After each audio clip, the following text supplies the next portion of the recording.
Si d'aucuns redoutaient cette augmentation au Cameroun depuis quelque temps, nombreux sont cependant ceux qui la savaient quasiment inévitable et attendus au regard des récentes tractations par doses homéopathiques servies aux Camerounais.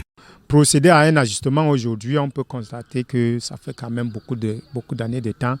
Deuxièmement, à titre personnel, je suis un peu déçu par l'ampleur. Je ne dis pas que 100 francs, ce n'est pas beaucoup, ou 150.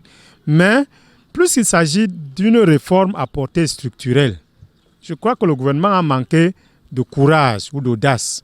Il faut apprendre l'habitude de opérer des ajustements tels qu'il faut.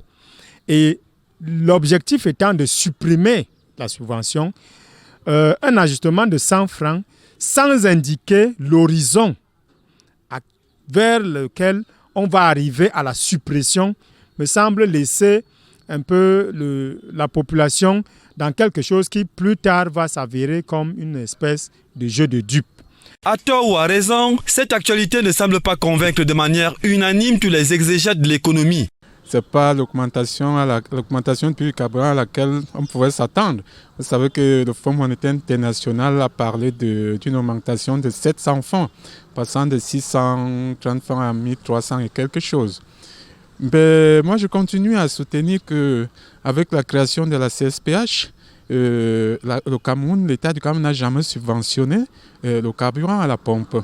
Il est question ici, jusqu'ici, de la péréquation. Mais ce qu'il faut souligner pour le saluer est que le réajustement des prix de carburant au Cameroun est moins salé que dans d'autres pays de la sous-région Afrique centrale.